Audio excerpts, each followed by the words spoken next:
Okay, so this is the latest in a series of videos to do with fuel economy on a variety of predominantly Honda cars. The reason I'm doing them is essentially because I've got a bit of time, as I said in the last one, to do them at the moment, but more importantly because it is something I get asked on a very regular basis as to when people are looking at cars, what sort of economy can I expect to get out of the car.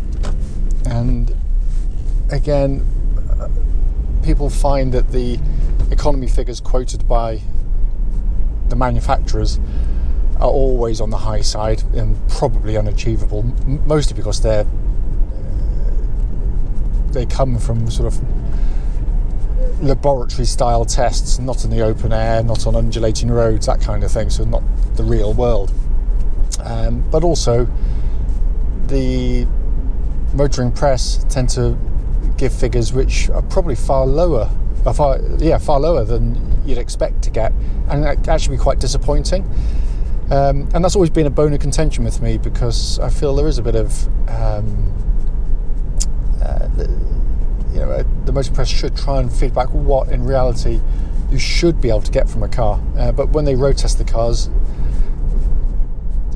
they don't seem to drive them as most people would drive the cars themselves if they owned them. And I think that's how they should drive these vehicles. Quite often they'll talk about handling characteristics, how they go through corners and how their performance 0 to 60. They're not actually hugely relevant, and much as the same with the fuel economy, because they drive them so hard. Most people wouldn't, and if they do, they're very much, I believe, in the minority. If someone's buying a really sporty car, then fair enough. That's what they're going to want to know. But if someone's buying a family car to ferry their kids about in, or a diesel like this to get the best economy, then clearly they're going to drive in a proportionate manner. You'd have thought, at least anyway. So what I'm doing, as with the other videos, is trying to mimic how I would drive the car myself normally, but without being excessively over the top and trying to get ridiculous economy figures.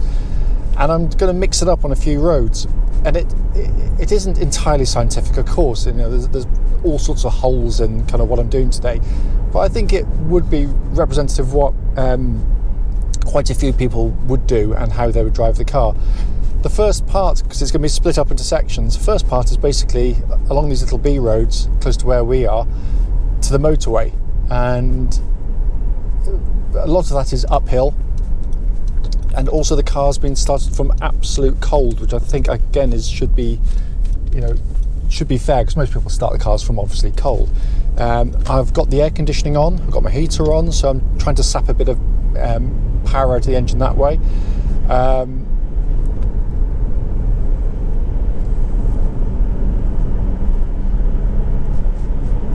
And as I said, this is it happens to be a 2.2 SE with about 50,000 miles or so on the clock, so fairly representative of this type of vehicle. What I'll do after this section will be a section of motorway for probably 10 miles or so, maybe a fraction more, and then coming back down the opposite side, parallel to it on the main road. And then the final section will be back down the little roads back to where we are. The obvious omission to that is the fact that there is no city driving as such. I live 20 miles away from the city, so unfortunately I haven't got time to sort of pop down and drive around there and then do the rest of it. So you have to bear that in mind. Clearly, if you're doing purely city driving, you won't get this kind of economy, obviously.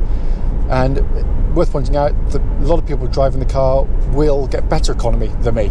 That's because they'll drive it more gently, but other people, that particularly leaden foot, will get less. So it is very much kind of an average of all. Again, just something to note, I won't be exceeding the speed limits on the car, because I don't think that is fair on the manufacturer's claims at all, because obviously limits are there for a reason. We're legally meant to sort of stick with underneath them.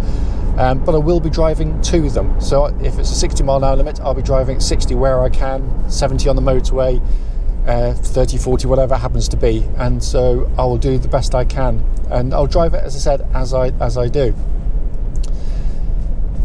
So coming to get the best economy out of these cars, I mean, we've owned almost too many to remember of this particular type of vehicle, so I know these cars very, very well indeed. The reality is they're no different to any other car in lots of ways, diesel cars particularly, where smooth driving is going to reward you with the best economy. Changing up not so high in the rev range that you're labouring in the gears. You've got a little gear prompter in these cars now, which is quite good, but you tend to sort of have a sixth sense to when to change up. But with me on these, just above 2,000 RPM, maybe 2,500 or so, that's the time to change up, because it brings you back and when the turbo's happy and it's spinning up, and so you've got no sort of delays when you put your foot down and then it goes, because that can use more fuel. I tend to be, you can be in sixth gear in these realistically at just about 45-50 miles an hour. I mean, they will pull very well from that sort of speed without labouring, but obviously that gains you your economy quite simply. And the obvious stuff, without wishing to sort of patronise people, looking ahead is key to getting any good economy out of cars. The more time you're on and off the throttle, speeding up, slowing down, speeding up, slowing down, that's all wasted energy. Every time you hit the brake pedal or have to back off to get back up to speed, you're going to use more fuel to do so. So looking ahead, if there's a tractor in front you need to overtake, well, get behind it and get ready to overtake. But if there's a long queue of traffic in, there's no way you're going to get past them all, not that you'd ever particularly want to. You just sit at a distance from the car in front, so if it is speeding up and slowing down, you're not having to do the same kind of thing. If you've owned one of these cars, or any car, for a period of time and your fuel economy suddenly goes down, becomes less efficient, it obviously points to a problem. And I usually point to the two obvious candidates for any car are the engine air filters. Basically, cars are like us humans.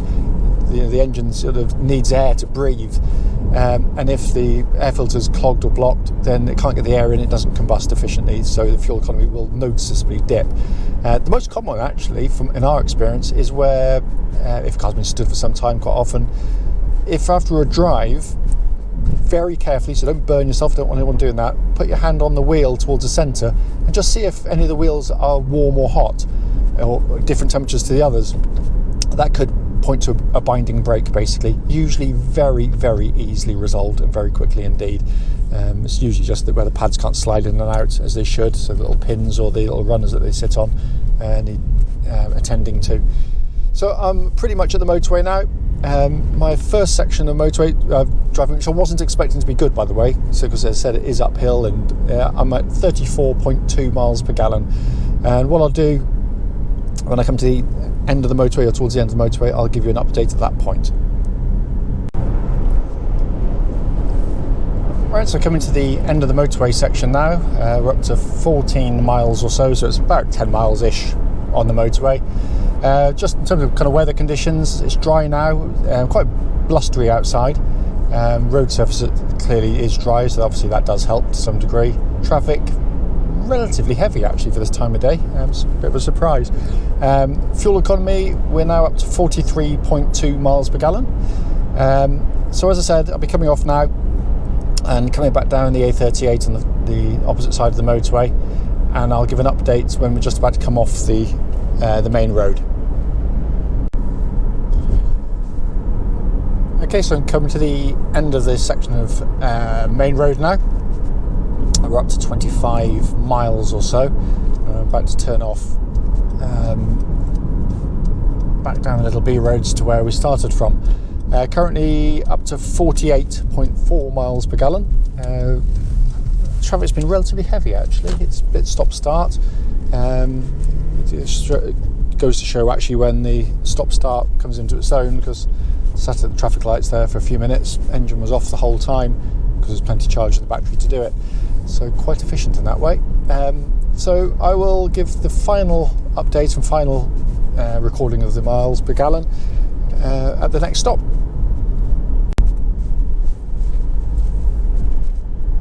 So we're coming into the last mile or so of the trip, and very close to where we started from. So coming back to obviously fuel economy and how to get it. One thing I forgot to mention on the when I was talking about if you suddenly aren't getting the economy, tyre pressures immediately. Sorry, I should have said. Obviously, if your tyre pressures are too low, then that can quite dramatically affect the economy you're going to get.